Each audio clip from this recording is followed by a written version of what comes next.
Bismillahirrahmanirrahim. This is lecture number 2 from the monosaccharides and main topic is carbohydrates, biological molecules. तो आज के इस lecture में basic जो हमारे पर्पस ऑफ स्टडी रहेगा उनमें से पहली चीज़ ये रहेगी कि हम स्ट्रक्चर देखेंगे कि आपके पास 2 डायमेंशनल स्ट्रक्चर कैसे बनेगा, 3 डायमेंशनल स्ट्रक्चर कैसे बनेगा, फिशर प्रोजेक्शन क्या है, हावर्थ प्रोजेक्शन किसको बोलते हैं। ग्लूकोज में फिर हम देखेंगे कि ग्लूकोज का जो डी ग्लूकोज है वो क्या होता है, अल्फ़ा ग्लूकोज क्या है, बीटा ग्लूकोज क्या है, एल ग्लूकोज क्या होता है। तो ये सारी चीज़ें यहाँ पर इस हमारे आज के लर्निंग ऑब्जेक्टिव्स में इंक्लूड किए जाएंगे। इसके अलावा हम देखेंगे जो मोनोसैकराइड्स हैं, मोनोसैकराइड के अंदर हम आइसोमेरिज्म देखेंगे, स्टीरो आइसोमेरिज्म देखेंगे, एनेंशियोमर्स देखेंगे और इन सभी चीज़ों में से जितने भी जिस तरह के एमसीक्यूज फ्रेम किए जा सकते हैं वो सारी चीज़ें यहाँ पे कवर अप करेंगे। तो सबसे पहले हम स्टार्ट करते हैं जहाँ से हमने प्रीवियस लेक्चर स्किप किया था, एंड किया था। तो हम लोगों ने कुछ स्ट्रक्चर्स आपको बना के दिखाए थे, ट्राइओज शुगर के, टेट्रोज शुगर के, पेंटोज के एंड हेक्सोज के एंड हेप्टोज के। देखें, लास्ट टाइम हमारी बात हुई थी कि अगर हम स्ट्रक्चर्स के बारे में बात कर लेते हैं तो आपके पास triose, tetrose, pentose, hexose and heptose जो हैं ये अपने स्ट्रक्चर्स बनाते हैं। लेकिन अगर हम कार्बोहाइड्रेट के स्ट्रक्चर की बात करें तो बेटा कार्बोहाइड्रेट 2 तरह के स्ट्रक्चर बनाते हैं। इनमें से पहले जो स्ट्रक्चर हैं, पहला जो स्ट्रक्चर है कार्बन का, हम उसको नाम देते हैं ओपन चेन स्ट्रक्चर। तो कार्बोहाइड्रेट 2 तरह के स्ट्रक्चर बनाएंगे, एक होते हैं ओपन चेन स्ट्रक्चर और दूसरे हमारे पास होंगे रिंग स्ट्रक्चर। तो open chain and ring structure, ये 2 स्ट्रक्चर्स आपको यहाँ पे देखने को मिलेंगे कार्बोहाइड्रेट के। अब ओपन चेन स्ट्रक्चर कब बनाते हैं और रिंग स्ट्रक्चर कब बनता है। देखें भाई, अगर हमारे पास एक कार्बोहाइड्रेट है, राइट, और वो कार्बोहाइड्रेट अगर तो बच्चे वो मौजूद है क्रिस्टलाइन फॉर्म के अंदर, अगर तो वो किस फॉर्म के अंदर है, क्रिस्टलाइन फॉर्म के अंदर मौजूद है, तो वो कौन सा स्ट्रक्चर बना के देगा हमें, वो हमें ओपन चेन स्ट्रक्चर दिखाएगा। उसमें ओपन चेन स्ट्रक्चर पाया जाएगा। क्रिस्टलाइन फॉर्म कहते हैं जो सॉलिड फॉर्म के अंदर होते हैं। लेकिन जैसे ही हम कार्बोहाइड्रेट को उसके एक्वस मीडियम में लेके आते हैं, तो कार्बोहाइड्रेट जैसे ही एक्वस मीडियम में लेके आएगा तो कार्बोहाइड्रेट्स जो होंगे उनका जो स्ट्रक्चर होगा वो क्रिस्टलाइन स्ट्रक्चर के स्ट्रक्चर में चेंज हो जाएगा। एक्वस सोल्यूशन में आते ही वो कौन सा स्ट्रक्चर देगा, रिंग स्ट्रक्चर बनाएगा। तो हमें इस चीज़ को रट्टा नहीं मारना है कि ये कैसे स्ट्रक्चर्स बनते हैं, और इनको याद करने का बहुत ही सिंपल सा प्रोसीजर आपको बताते हैं। सबसे पहले तो ये समझिए ना कि जो रिंग स्ट्रक्चर है वो किन किन कार्बोहाइड्रेट्स के अंदर मौजूद हैं, ये कौन कौन से वो मोनोसैकराइड्स हैं जिनके अंदर हमें रिंग स्ट्रक्चर्स देखने को मिलेंगे। तो हमारे पास मोस्टली जो रिंग स्ट्रक्चर्स बेटा आपको देखने को मिलेंगे that will be between in the pentose sugar.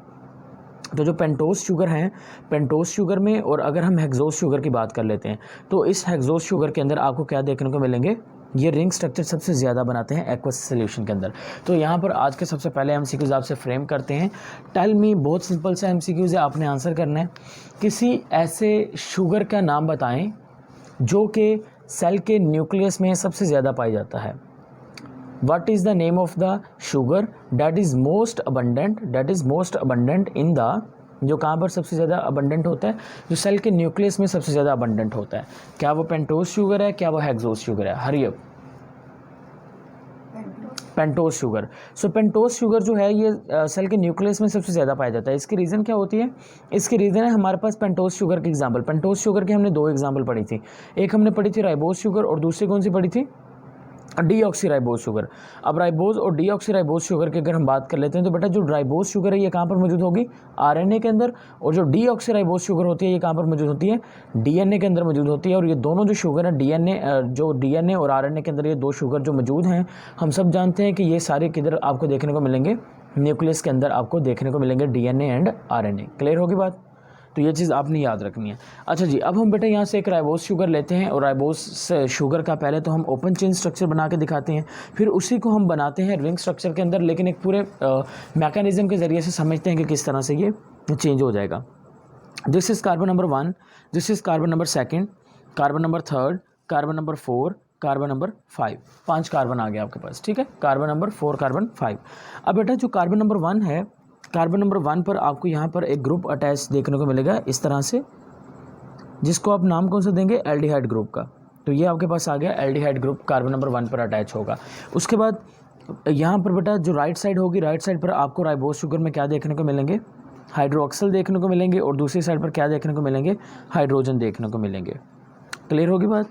Hydrogen देखने को आपको मिल जाएंगे। अब बच्चे यहाँ पर होगा क्या, अब सबसे पहले तो आप इस चीज़ को समझिए कि आपके पास जो सेकंड लास्ट कार्बन होगी, लास्ट कार्बन की बात नहीं हो रही। जो बच्चे सेकंड लास्ट कार्बन है, इस सेकंड लास्ट कार्बन को हम क्या नाम देंगे? हम इसको नाम देंगे पेनिटुलेट कार्बन। पेनिटुलेट कार्बन, क्या नाम देंगे? पेनिटुलेट कार्बन। और आपके पास जो कार्बन नंबर 1 होगी, कार्बन नंबर 1 को हम नाम देंगे एनोमेरिक कार्बन। क्या नाम दे देंगे? Anomeric carbon.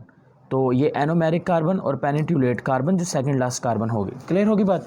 अब बेटा ये जो सेकंड लास्ट कार्बन है, ये सेकंड लास्ट कार्बन क्या करेगा? ये अपना हाइड्रोक्सल जो है वो यहाँ से कहाँ पर शिफ्ट कर देगा? कार्बन नंबर 1 पर शिफ्ट कर देगा। दोबारा से सुनिए, जो आपके पास सेकंड लास्ट कार्बन है ये अपना हाइड्रोक्सल किसको दे देगा? कार्बन नंबर 1 को शिफ्ट कर देगा।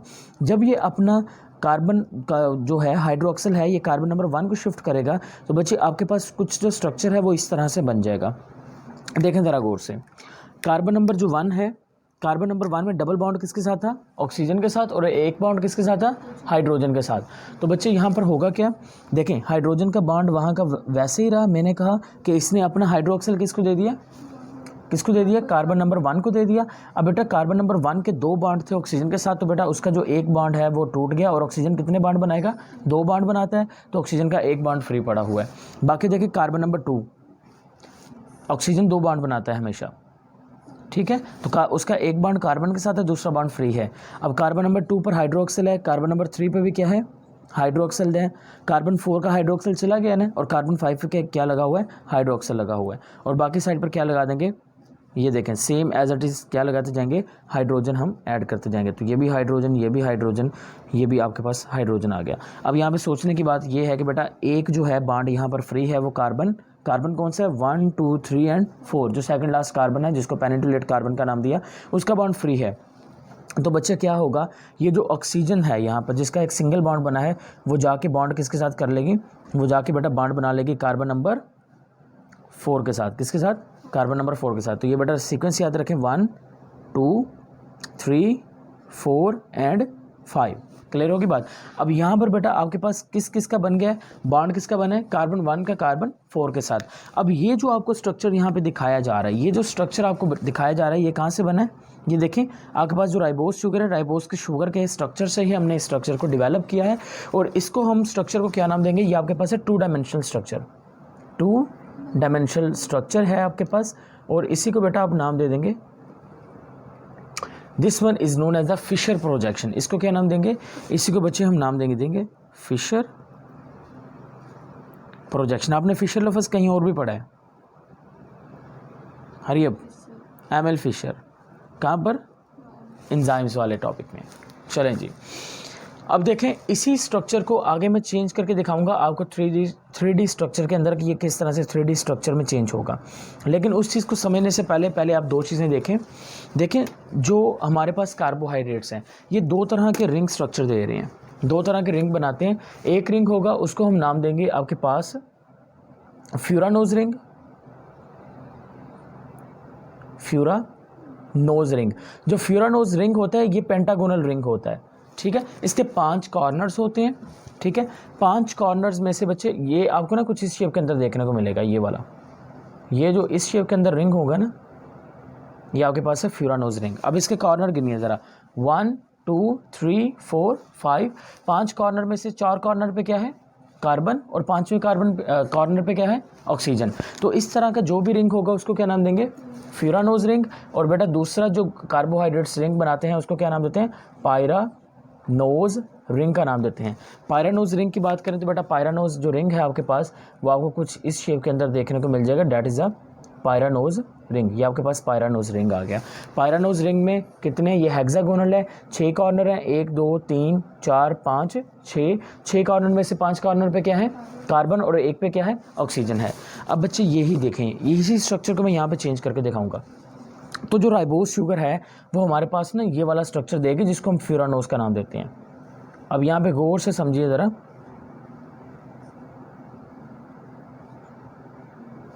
देखें, this is carbon number 1, carbon number 2, carbon number 3, carbon number 4, और कार्बन नंबर 4 के साथ क्या अटैच है?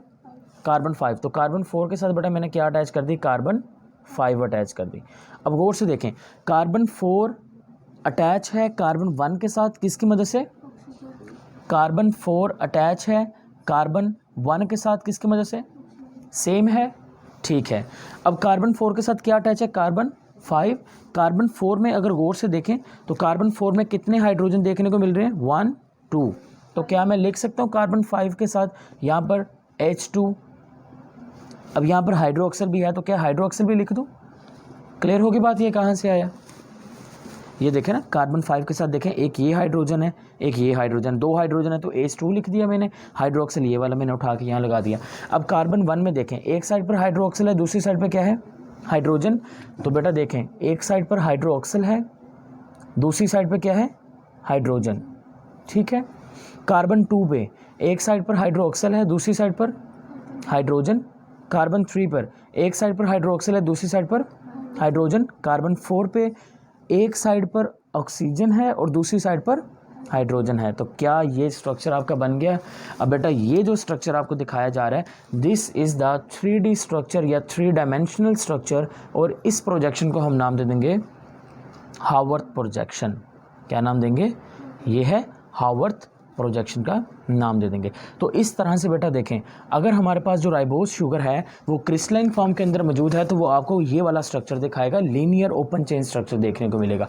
लेकिन जैसे ही आपने उसको वाटर के अंदर ऐड किया, एक्वा सोल्यूशन वाटर वाला, तो बेटा वो स्ट्रक्चर यहाँ से यहाँ पे चेंज हो जाएगा। क्लियर होगी बात।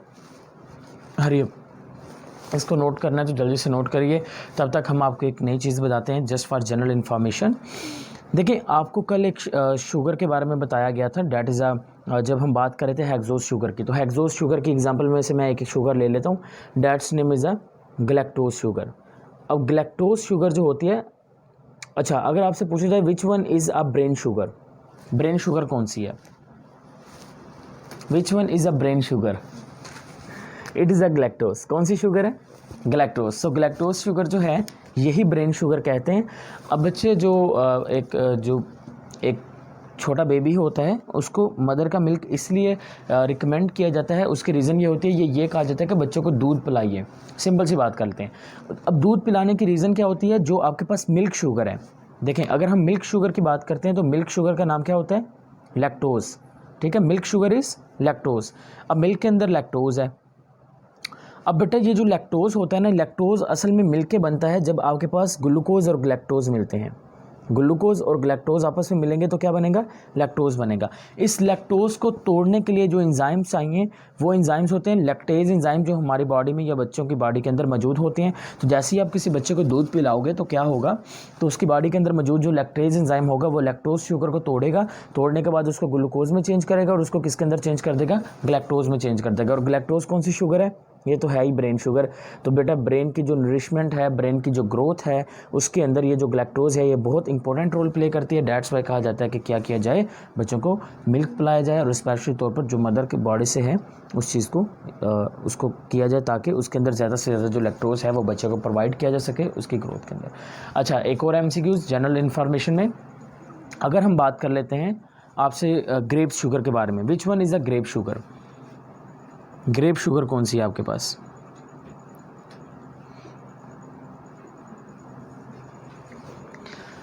तो अगर हम ग्रेप शुगर की बात कर लेते हैं तो आपके पास जो ग्लूकोज है आपने याद रखना है, ग्लूकोज का दूसरा नाम क्या होता है, it is a grape sugar, इसको ग्रेप शुगर भी कहते हैं। इसके अलावा अगर हम बात कर लेते हैं फ्रक्टोज के बारे में, तो जो फ्रक्टोज होता है, फ्रक्टोज के बारे में इंपॉर्टेंट इंफॉर्मेशन याद रखिए। Fructose is actually present in the ये जो सेमन होता है वहाँ पर मौजूद होता है। इन मेल्स की बॉडी के अंदर जो स्पर्म्स होते हैं, स्पर्म्स के अंदर फ्रक्टोज मौजूद होता है और मेनली तौर पर जो स्पर्म्स को एनर्जी मिल रही होती है वो फ्रक्टोज की मदद से मिलती है। और एक टेस्ट होता है, उस टेस्ट को भी चेक करने के लिए, for the checking of sexual intercourse test को चेक करने के लिए फ्रक्टोज का टेस्ट किया जाता है। यानी कि उस टेस्ट में होगा क्या, उस टेस्ट में पानी मिलेगा क्या, सेक्सुअल इंटरकोर्स टेस्ट के अंदर फ्रक्टोज का टेस्ट किया जाता है, यानी कि अगर तो जो फीमेल रिप्रोडक्टिव ट्रैक है उसके अंदर अगर फ्रक्टोज जो है वो मौजूद है, सो इट्स मीन्स डैट कि वहाँ पर सेक्सुअल इंटरकोर्स हुआ है, और अगर ये फ्रक्टोज मौजूद नहीं है तो it's means that the sexual intercourse is absent. So इस तरह से जो फ्रक्टोज है वो सेमन के अंदर मौजूद है और ये टेस्ट के अंदर भी इन्वॉल्व होता है। तो फाइनली अब हम मूव करते हैं हेक्सोज शुगर की जानिब, और हम देखते हैं कि जो हेक्सोज शुगर है वो किस तरह से अपना जो रिंग स्ट्रक्चर है वो बनाते हैं। ओके जी, हेक्सोज शुगर में सबसे पहले हम बात कर लेते हैं ग्लूकोज के बारे में, बिकॉज बहुत सारे हेक्सोज शुगर हैं जिसके अंदर मानोज भी आता है। तो अगर आपसे पूछ लिया जाए कौन सा वो शुगर है जो कि फ्री फॉर्म के अंदर मौजूद नहीं होता, फ्री फॉर्म के अंदर मौजूद नहीं होता, तो आप क्या नाम देंगे? The name of that sugar is mannose. So mannose वो शुगर है जो कि फ्री फॉर्म के अंदर मौजूद नहीं होता। सबसे सिंपलेस्ट एल्डिहाइड शुगर कौन सा होता है? Which one is the simplest aldehyde sugar? Hurry up. It is हरियप।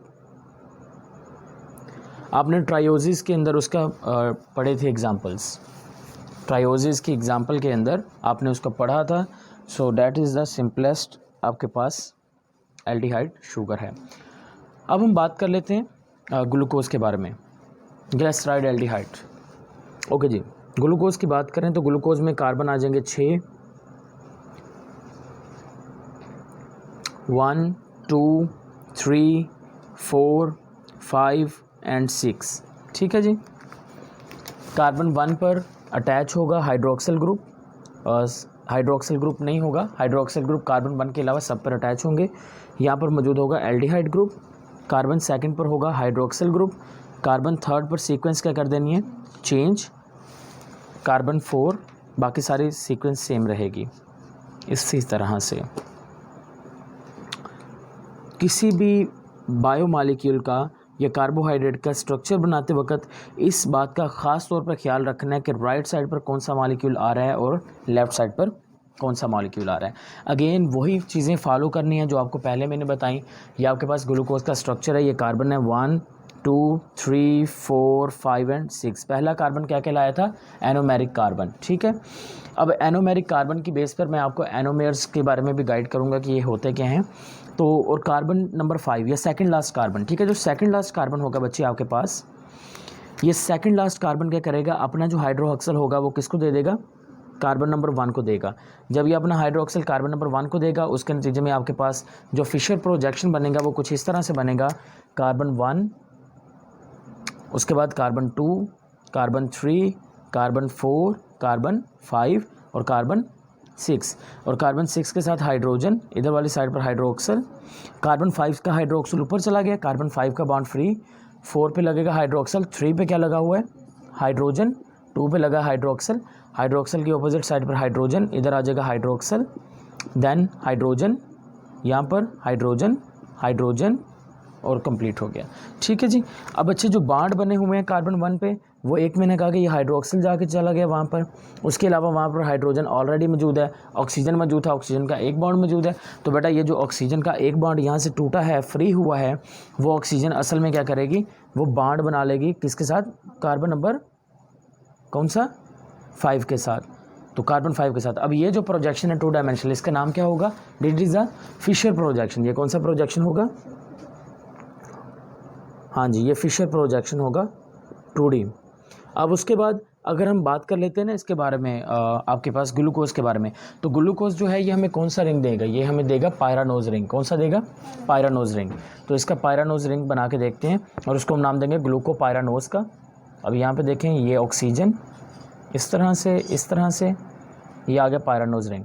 अब कार्बन के नंबर दें और उसके बाद इसको ज़रा गौर से सीखिए। 1, 2, 3, 4, 5। कार्बन 5 के साथ अटैच है कार्बन 6, ये कार्बन 6, कार्बन 6 के साथ 2 हाइड्रोजन, एक हाइड्रोक्सिल, CH2OH। कार्बन 5 अटैच है कार्बन 1 के साथ, किसकी मदद से? ऑक्सीजन की मदद से। कार्बन 5 अटैच है कार्बन 1 के साथ, किसकी मदद से? ऑक्सीजन की मदद से।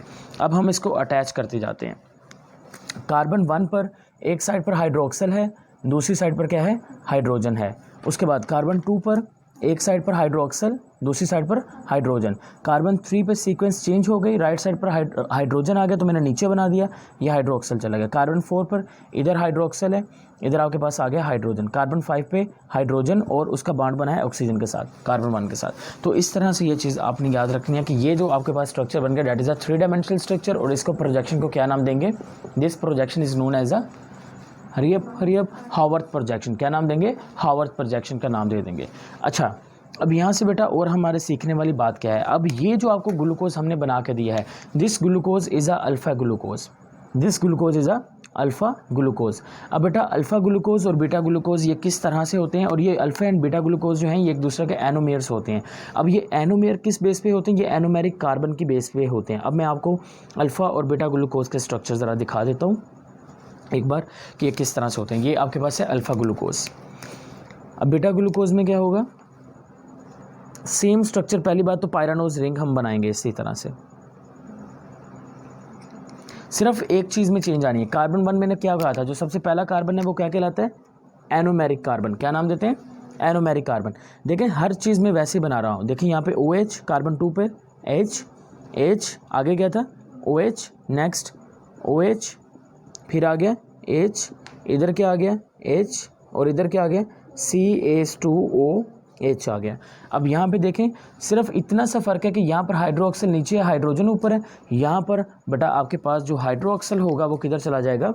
ऊपर चला जाएगा, और हाइड्रोजन क्या आ जाएगा?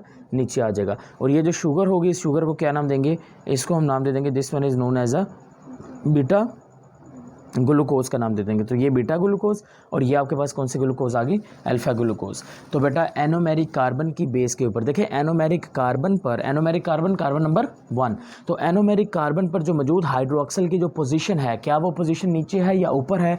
उसी की बेस पर हम क्या कहेंगे कि ये अल्फ़ा ग्लूकोज है या फिर बीटा ग्लूकोज है, यानी कि एक दूसरे के आइसोमर होंगे।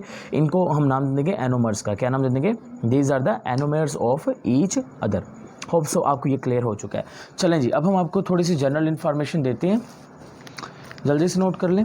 जनरल इन्फॉर्मेशन ये है कि अगर हम बात कर लेते हैं आपसे सेलुलोज के बारे में। देखें सेलुलोज जो है वो एक ऐसा कार्बोहाइड्रेट है जो ह्यूमन जो है वो डाइजेस्ट नहीं कर सकते। सपोज डैट अगर हम आपको कहें कि आप जो हैं वो जैसे जो आपके पास गॉड शिप वगैरह हैं वो प्लांट के पत्ते वगैरह खाते हैं और उसको डाइजेस्ट भी कर लेते हैं, लेकिन जो ह्यूमन है वो उसको डाइजेस्ट नहीं कर सकते। उसकी रीज़न क्या होती है? उसकी रीज़न ये होती है कि सेलुलोज को डाइजेस्ट करने के लिए जो एंजाइम चाहिए उस एंजाइम का नाम होता है सेलुलेज एंजाइम। Cellulase enzyme. अब ये जो सेलुलेज एंजाइम होता है ये हमारी बॉडी के अंदर एब्सेंट होता है। और आपको एक इंपॉर्टेंट चीज़ याद रखनी है कि बेटा ये जो सेलुलोज होता है, सेलुलोज डाइजेस्ट इसलिए नहीं हो पाता बिकॉज सेलुलोज के अंदर अल्फ़ा ग्लूकोज के साथ साथ बीटा ग्लूकोज भी होते हैं। और बीटा ग्लूकोज को तोड़ने के लिए देखें, पहली बात आपके पास एंजाइम नहीं है बीटा ग्लूकोज के बॉन्ड को तोड़ने के लिए। तो आपको मेन चीज़ जो बतानी है वो ये नहीं है कि सेलुलोज एब्सेंट है, सेलुलोज एब्सेंट है, लेकिन जो सेलुलोज है ये असल में कौन से बॉन्ड तोड़ते हैं? बीटा ग्लूकोज के बॉन्ड तोड़ता है जो कि सेलुलोज के अंदर मौजूद है। दैट्स वाई आपने कहना है कि ये जो डाइजेशन होती है सेलुलोज की नहीं हो पाती due to the presence of the beta glucose not the alpha glucose. तो बाकी जो स्ट्रक्चर हैं आपके पास देखें, अगर मैं बात कर लेता हूँ ना आपके पास उसकी बात कर लें, हम गैलेक्टोज की बात कर लें, या फिर इसके अलावा अगर हम मानोज की बात कर लें, या फिर डीऑक्सीराइबोज शुगर की बात कर लें, तो यहाँ पर जितने भी शुगर होंगे ये सारे के सारे शुगर के जो स्ट्रक्चर होंगे वो एज इट इज़ सेम ही बनेंगे। तो सम टाइम क्या होता है कि वो आपसे पूछ सकते हैं कि जो ग्लूकोज का है वो स्ट्रक्चर कौन सा है। अभी आपको बताएंगे डी ग्लूकोज क्या होता है या एल ग्लूकोज क्या होता है, राइट, उसके बारे में भी हम सीखेंगे।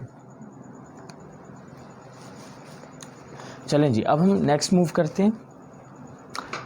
अब हमारा टॉपिक है मेन जो चीज़ है that is about the isomerism of the isomerism concept पढ़ते हैं मोनोसैकेराइड्स के अंदर।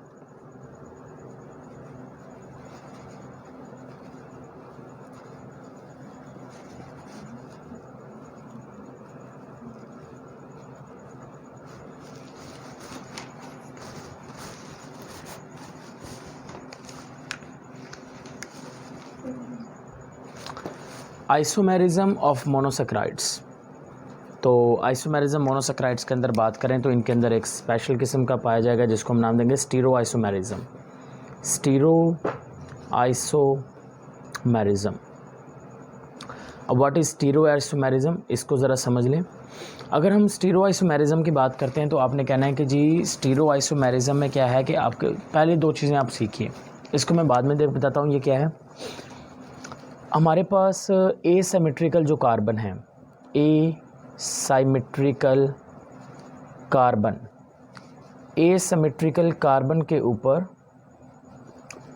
जो पोजीशन चेंज होगी, एसिमेट्रिकल कार्बन के ऊपर हाइड्रोक्सल और हाइड्रोजन की position, different position, asymmetrical carbon पर हाइड्रोक्सल और हाइड्रोजन की डिफरेंट पोजीशन की वजह से जो ग्लूकोज के स्ट्रक्चर्स बनेंगे उसको क्या नाम दे देंगे, stereo isomerism. What is stereo isomerism? Due to the different position of hydroxyl and hydrogen on the asymmetrical carbon atoms. ठीक है जी, एसिमेट्रिकल कार्बन एटम के ऊपर हाइड्रोक्सल और हाइड्रोजन की डिफरेंट जो पोजीशन है उसकी वजह से जो डिफरेंट स्ट्रक्चर्स बनेंगे, उन डिफरेंट स्ट्रक्चर्स को क्या नाम दे देंगे, उनको हम नाम दे देंगे स्टीरो आइसोमेरिज्म का। अभी हम समझते हैं, फिर हम देखते हैं कि ये किस तरह से। पहले तो आप ये देखें ना कि what is asymmetrical carbon atom. तो मैं पहले ग्लूकोज के यहाँ पर दोबारा से मॉलिक्यूल डेवलप करता हूँ और फिर हम देखते हैं कि यहाँ पर एसिमेट्रिकल कार्बन कौन सा है। Carbon 3, carbon 4, carbon 5 and carbon 6। देखें, एसिमेट्रिकल कार्बन एक ऐसा कार्बन जिसकी चारों तरफ जो एटम अटैच है, डिफरेंट एटम्स अटैच होंगे, तो हम उस कार्बन को क्या नाम देंगे, एसिमेट्रिकल कार्बन एटम का नाम दे देंगे। क्लियर होगी बात? What is asymmetrical carbon atom?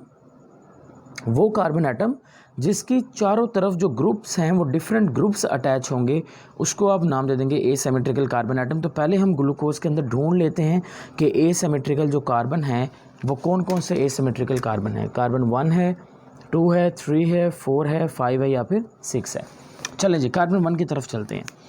देखें, अगर आप कार्बन 1 को देखते हैं तो बेटा कार्बन 1 में एक तरफ क्या मौजूद है, ऑक्सीजन, दूसरी तरफ क्या मौजूद है, हाइड्रोजन, और तीसरी तरफ बेटा ये देखें ये पूरे का पूरा ग्रुप मौजूद है, ये पूरे का पूरा आएगा, यहाँ पे कार्बन नहीं आएगा, तीसरी तरफ क्या आएगा, पूरे का पूरा ग्रुप आएगा। अब ये देखें कार्बन, इस कार्बन नंबर 1 की 3 साइड्स पर एटम्स मौजूद हैं और तीनों डिफरेंट एटम है, लेकिन हमने एसिमेट्रिकल के लिए शर्त क्या रखी कि कितनी साइडों पर डिफरेंट होने चाहिए, 4 साइड्स पर। तो क्या ये एसिमेट्रिकल कार्बन है? नहीं है। So carbon 1 is not a asymmetrical carbon in the glucose molecule. Clear होगी बात? चलें जी, अब हम बात कर लेते हैं कार्बन 2 के बारे में। कार्बन 2 की एक साइड पर हाइड्रोक्सल है, दूसरी साइड पर क्या है, हाइड्रोजन है, तीसरी साइड पर बेटा देखें तो आपके पास ये वाली साइड मौजूद है, और चौथी साइड अगर देखते हैं तो आपके पास ये वाला एक बड़ा सा ग्रुप है। अब चारों साइड्स देखें, क्या कार्बन की डिफरेंट है? तो इट्स मीन्स डैट कि जो कार्बन 2 है वो हमारे पास क्या है, एसिमेट्रिकल कार्बन है, तो मैंने स्टार बना दिया। कार्बन नंबर 3 को चेक करके देखते हैं। कार्बन नंबर 3 में देखें, एक साइड पर हाइड्रोजन, एक साइड पर हाइड्रोक्सल, यहाँ पर ऊपर वाली साइड पर एक और ग्रुप है और नीचे वाली साइड पर बेटा और ग्रुप मौजूद है। सो बताइए क्या कार्बन 3 एसिमेट्रिकल कार्बन हुई? ठीक है, तो carbon 3 is a asymmetrical carbon because इसके 1, 2, 3 और 4 चारों तरफ जो एटम्स हैं वो डिफरेंट अटैच हैं। अब देखें कार्बन 4 को देखें तो बेटा कार्बन 4 भी आपके पास एसिमेट्रिकल कार्बन होगी, क्योंकि एक साइड पर ये है, दूसरी साइड पर ये है, तीसरी साइड पर ये ऊपर वाला आएगा, चौथी साइड पर ये नीचे वाला आ जाएगा। कार्बन 5 को देखें, कार्बन 5 भी एसिमेट्रिकल कार्बन है। लेकिन अब कहानी ये है, क्या कार्बन 6 एसिमेट्रिकल कार्बन है? देखें कार्बन 3, कार्बन 4 एंड कार्बन 5 ये क्या है, हमारे पास एसिमेट्रिकल कार्बन है। अब हम देखते हैं कि नेक्स्ट जो है क्या ये हमारे पास एसिमेट्रिकल कार्बन है। देखें कार्बन 6 की एक साइड पर क्या है, हाइड्रोक्सल, दूसरी साइड पर ये पूरे का पूरा ग्रुप आएगा, तीसरी साइड पर हाइड्रोजन, चौथी साइड पर क्या है।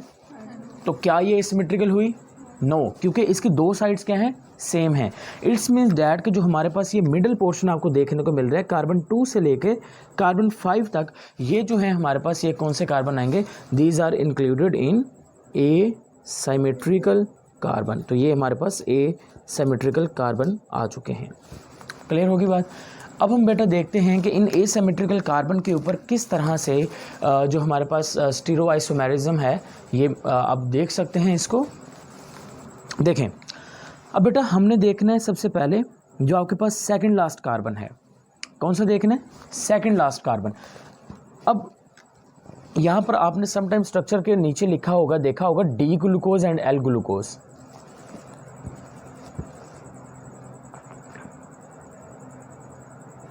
D glucose and L glucose. यहाँ पर जो कैपिटल डी और कैपिटल एल मैं इस्तेमाल कर रहा हूँ, मैंने स्मॉल डी और स्मॉल एल इस्तेमाल नहीं कर रहा। Small D and small L भी इस्तेमाल होते हैं।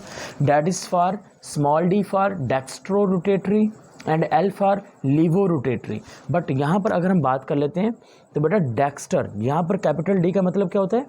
कैपिटल डी का मतलब होता है डेक्स्टर। और डेक्स्टर को अगर हम देखें तो इसका मतलब होता है, इसका मीनिंग जो है डैट इज़ अ राइट। ठीक है, जो एल है, L stands for levo, L stands for levo, और इसका मतलब होता है लेफ्ट। अब इसका क्या मतलब बना है? इसका टोटल मतलब ये बना है कि अगर बच्चे हम बात कर लेते हैं, देखें राइट और लेफ्ट, अगर हम बात कर लेते हैं डी ग्लूकोज के बारे में, तो आपने कार्बन की चेन में सेकंड लास्ट कार्बन देखना है या फिर एसिमेट्रिकल कार्बन का आखिरी कार्बन देखना है। गौर से सुनिए मैं क्या कह रहा हूँ। मैंने कहा एसिमेट्रिकल कार्बन कौन से है? 2 से लेके 5 तक। तो एसिमेट्रिकल कार्बन का या तो आप आखिरी कार्बन देखोगे, या फिर अगर कार्बन की चेन देख रहे हो तो कार्बन की चेन में कौन सा कार्बन देखोगे? सेकंड लास्ट कार्बन देखोगे। अगर उस सेकंड लास्ट कार्बन में जो हाइड्रोक्सल है बेटा, वो राइट साइड पर आपको देखने को मिलता है, तो हम कहेंगे कि जो इस तरह का जो ग्लूकोज का स्ट्रक्चर है वो हमारे पास क्या कहलाएगा? डी ग्लूकोज कहलाएगा। क्लियर होगी बात? अगर आपके पास जो सेकंड लास्ट कार्बन है या लास्ट एसिमेट्रिकल कार्बन है, उसकी लेफ्ट साइड पर बेटा अगर आपको देखने को मिलता है हाइड्रोक्सिल ग्रुप, तो बेटा लेफ्ट साइड पर देखने को मिल रहा है तो आप उसको क्या नाम देंगे? आप कहेंगे कि ये आपके पास जो ग्लूकोज है ये कौन सा है?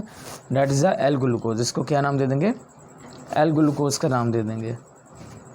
तो ये आपके पास डी ग्लूकोज आ गया। और अगर वो मौजूद होगा आपके पास लेफ्ट साइड पर, तो आप उसको क्या नाम दे देंगे? एल ग्लूकोज का नाम दे देंगे। क्लियर होगी बात? तो इस वक्त ये डी ग्लूकोज नहीं है, it is a L glucose. चलें, इसके साथ साथ मैं आपको थोड़ा सा और भी चीज़ें बता देता हूँ जो small D and small L के लिए। देखिए स्मॉल डी, जब हम स्मॉल डी लिखेंगे ना, तो स्मॉल डी के लिए या तो जो है पॉजिटिव साइन भी यूज़ करते हैं, या फिर इसका एक और लफ्ज़ भी होता है, तो हम इसको क्या कहते हैं? That is use for the dextro rotatory, dextro rotatory. And जो स्मॉल एल होता है इसके लिए भी पॉजिटिव साइन यूज़ कर सकते हैं, that is the levo rotatory जो लफ्ज़ है उसके लिए हम इसको इस्तेमाल करते हैं। इस चीज़ के अंदर हम मज़ीद डिटेल में नहीं जाएंगे बिकॉज इसका जो कंसेप्ट है वो एक अलग हो जाएगा। सो डैट्स वाई हम इसको यहीं पे देखते हैं। ये इसलिए आपको बताया गया कि आपने कैपिटल डी और स्मॉल डी को एक साथ कंफ्यूज्ड नहीं करना। ये एक अलग कंसेप्ट है जो कि ये भी आइसोमेरिज्म में इस्तेमाल होता है। अब हम बात कर लेते हैं स्टीरो आइसोमेरिज्म के अंदर। यहाँ पर आपने देख लिया किस तरह से, देखें ज़रा यहाँ पर डेफिनेशन मैंने आपको कही थी कि एसिमेट्रिकल कार्बन के ऊपर हाइड्रोक्सल और हाइड्रोजन की डिफरेंट पोजीशन की वजह से जो ग्लूकोज के स्ट्रक्चर्स बनेंगे उसी को नाम क्या देंगे? तो यहाँ पर देखें जो आपके पास एसिमेट्रिकल कार्बन है वहाँ पर हाइड्रोक्सल और हाइड्रोजन जो हैं उनके डिफरेंट स्ट्रक्चर की वजह से, डिफरेंट अरेंजमेंट की वजह से जो स्ट्रक्चर बन रहे हैं इसी को नाम देंगे स्टीरो आइसोमेरिज्म का नाम दे देंगे। अब हम बेटा बात कर लेते हैं एनेंटियोमर्स के बारे में। What is enantiomers? Stereoisomerism में हम सबसे पहला पढ़ते हैं एनेंटियोमर्स के बारे में। अगर हम एनेंटियोमर्स के बारे में पढ़ें तो व्हाट इज़ आर एनेंटियोमर्स, तो इसको समझ लेते हैं। सबसे पहले देखें एनेंटियोमर्स आर द मिरर, आप इसको याद रखें। आप मिरर इमेज क्या लें? Mirror image of structure. And दूसरा हम लफ्ज़ ये कहेंगे कि ये नॉन इम्पोजेबल होंगे। Mirror image of structure and non imposable. अब इसका मतलब क्या हुआ? देखें ये आपके पास है ग्लूकोज का स्ट्रक्चर, ग्लूकोज का मॉलिक्यूल आ गया, राइट। अब इस ग्लूकोज के मॉलिक्यूल की तरह का मैं एक और यहाँ पे मॉलिक्यूल आपको बना के दिखाता हूँ। इधर देखें, carbon 1, carbon 2, carbon 3, carbon 4, carbon 5 and carbon 6। अब यहाँ पे देखें ज़रा, कार्बन 1 पर आपके पास अटैच है ऑक्सीजन और यहाँ पर है हाइड्रोजन। कार्बन 2 पर आपके पास राइट साइड पर क्या है? हाइड्रोक्सल। तो बेटा हाइड्रोक्सल जो होगी वो इधर वाली साइड पर चले जाएगी लेफ्ट साइड पर, और राइट साइड पर क्या आ जाएगा? हाइड्रोजन। इधर वाली राइट साइड पर क्या था? हाइड्रोजन, तो हाइड्रोक्सल आ जाएगा। बाकी इधर सारे हाइड्रोक्सल थे, तो बेटा इधर सारे क्या आ जाएंगे? हाइड्रोजन आ जाएंगे। अब यहाँ पर देख लें, ये आपके पास जो इमेज बना हुआ है, इस इमेज को बेटा आप क्या नाम दे देंगे? इसी इमेज को आप नाम दे देंगे that is a mirror image. ये आपके पास बेटा आ गया, मिरर इमेज आ गया। तो देखें, अगर आप एक शीशे में खड़े होते हैं, मिरर में खड़े होकर अगर आप राइट हैंड अपना देखते हैं तो वो आपको मिरर में लेफ्ट हैंड दिखाई देगा और लेफ्ट हैंड आपका राइट हैंड दिखाई दे रहा है। अब यहाँ पे गौर से देखें, क्या ये दोनों स्ट्रक्चर एक दूसरे के मिरर स्ट्रक्चर्स नहीं आपको लग रहे? गौर से देखें ज़रा, यहाँ पर हाइड्रोक्सल है तो इधर हाइड्रोजन है और हाइड्रोक्सल दूसरी साइड पे चला गया, हाइड्रोजन इधर आ गया, इधर वाले साइड पर हाइड्रोजन और हाइड्रोक्सल है, ये चेंज हो गए, हाइड्रोक्सल और हाइड्रोजन में चेंज हो गए। इधर वाले सिर्फ कार्बन 5 पे देखें हाइड्रोक्सल एंड हाइड्रोजन, कार्बन 5 पे देखें हाइड्रोजन एंड हाइड्रोक्सल आ गया। सो हमने क्या कहा, व्हाट इज़ एनेंटियोमर्स? एनेंटियोमर्स क्या होते हैं? ये आपके पास असल में एक कह लें कि आइसोमेरिज्म होते हैं, यानी कि डिफरेंट आइसोमर स्ट्रक्चर्स बनते हैं और वो आइसोमर स्ट्रक्चर्स क्या होते हैं? Mirror image of each other होते हैं। तो इस तरह से ये mirror image of each other. और बेटा दूसरी बात मैंने लफ्ज़ इस्तेमाल किया, these are the non imposable. Non imposable का मतलब ये होता है कि अगर मैं इस स्ट्रक्चर को उठा के इस स्ट्रक्चर के ऊपर रखूँ तो क्या ये स्ट्रक्चर इस स्ट्रक्चर को मुकम्मल तौर पर ढांप लेगा? ये नहीं ढांप सकता। क्यों? क्योंकि यहाँ पर अगर हाइड्रोजन है तो इधर क्या है? हाइड्रोक्सल, और इधर हाइड्रोजन है तो इधर क्या है? हाइड्रोक्सल। तो इसी वजह से यहाँ पर ये दोनों स्ट्रक्चर जो हैं ये आपको कैसे स्ट्रक्चर देखने को मिलेंगे? डिफरेंट स्ट्रक्चर्स देखने को मिलेंगे। तो इसलिए आपने कहना है कि जो इस तरह के आपको स्ट्रक्चर्स देखने को मिलेंगे इनको हम क्या नाम दे देंगे? इनको हम कहेंगे दीज आर द एनेंटियोमर्स का नाम दे देंगे। देखें, अगर हम ग्लूकोज की बात कर लें तो अगर यहाँ से एक एमसीक्यूज बन सकता है, which one is a blood, आपके पास जो ब्लड शुगर है उसका नाम क्या होता है? मैंने आपको पहले बताया था ग्रेप शुगर के बारे में। Which one is a blood sugar? Blood sugar बताइए, नाम क्या है? Hurry up. Which one is a blood sugar? No, it is not a fructose, it is a glucose. So glucose is a blood sugar. अगर हम fructose की बात करते हैं तो what is a fruit sugar? Fruit sugar कौन सी होती है आपके पास? फ्रक्टोज। हाँ, फ्रूट शुगर कौन सी है? फ्रक्टोज होती है। सबसे स्वीटेस्ट शुगर कौन सी होती है? That is also fructose. सबसे ज़्यादा हनी के अंदर कौन सी पाई जाती है? फ्रक्टोज पाई जाती है। अच्छा, ये चीज़ याद रखना कि इसका मतलब ये नहीं होता कि वो इंसान जिनको डायबिटीज़ है, ठीक है, डायबिटीज़ मेलिटस है, और वो उनको आप ये कहें कि वो फल फ्रूट खाएं, फ्रूट खाने से उनको शुगर नहीं बढ़ेगी उनकी, तो इसका मतलब हरगिज़ ये नहीं है। क्योंकि फ्रूट के अंदर बेशक फ्रक्टोज मौजूद है, लेकिन जैसे ही ये फ्रक्टोज हमारी बॉडी के अंदर जाएगा तो हमारी बॉडी के अंदर जो फ्रक्टोज काइनेज एंजाइम्स होते हैं, ठीक है, वो एंजाइम्स क्या करेंगे? आइसोमरेज एंजाइम होते हैं, वो असल में फ्रक्टोज को किस में चेंज कर देंगे? ग्लूकोज के अंदर चेंज कर देंगे। तो इसीलिए आपने ये चीज़ याद रखनी है कि फ्रूट खाने से भी, जो फ्रूट है ज़्यादा इस्तेमाल करना एक ऐसे इंसान के लिए जो कि डायबिटीज़ का शिकार है वो ठीक नहीं है। क्लियर होगी बात? तो ये चीज़ आपने याद रखनी है कि ये फ्रक्टोज फ्रूट्स के अंदर पाया जाता है और ये ग्लूकोज वगैरह में चेंज हो सकते हैं हमारी बॉडी के अंदर। तो बेटा अब ग्लूकोज के कितने एनेंटियोमर्स बन सकते हैं? ग्लूकोज के कितने मिरर इमेज बन सकते हैं? उसका हमें अंदाज़ा कैसे लगाएंगे? उसका अंदाज़ा लगाने के लिए हमारे पास एक फार्मूला होता है, वो फार्मूला होता है 2⁻n। अब हम कैसे पता लगाएंगे? यहाँ पर जो n है बेटा, n हमें बताता है number of asymmetrical carbon atom. अब यहाँ पे देखें बेटा, अगर हम यहाँ पर बात करते हैं ग्लूकोज के बारे में, तो ग्लूकोज में देखें कितने आपके पास एसिमेट्रिकल कार्बन एटम थे? एमसीक्यूज बन सकता है 4, 1 2 3 4। कहाँ से स्टार्ट होते हैं? कार्बन 2 से। एंड कहाँ पर होते हैं? 5 पे। ठीक है, सेकंड लास्ट कार्बन का नाम क्या था? Penultimate carbon. पहले कार्बन का नाम क्या था? Anomeric carbon. ठीक है जी, तो टोटल कितनी है? 4। तो मैं 2⁻⁴ बेटा क्या करूँगा? 4। इसका मतलब क्या है? 2 × 2 × 2 × 2। तो टोटल कितने स्ट्रक्चर बन गए? 16। इन 16 स्ट्रक्चर में से बेटा जो 8 स्ट्रक्चर्स होंगे वो आपके पास होंगे डी स्ट्रक्चर, और जो 8 स्ट्रक्चर्स होंगे वो आपके पास क्या होंगे? L structure. ठीक है जी, 8 होंगे डी ग्लूकोज के, डी स्ट्रक्चर होंगे, और 8 कौन से होंगे? एल स्ट्रक्चर होंगे। अब यहाँ से बेटा आपको ये तमाम के तमाम स्ट्रक्चर्स जो हैं वो याद नहीं करने, आपको सिंपली क्या कहा जाएगा?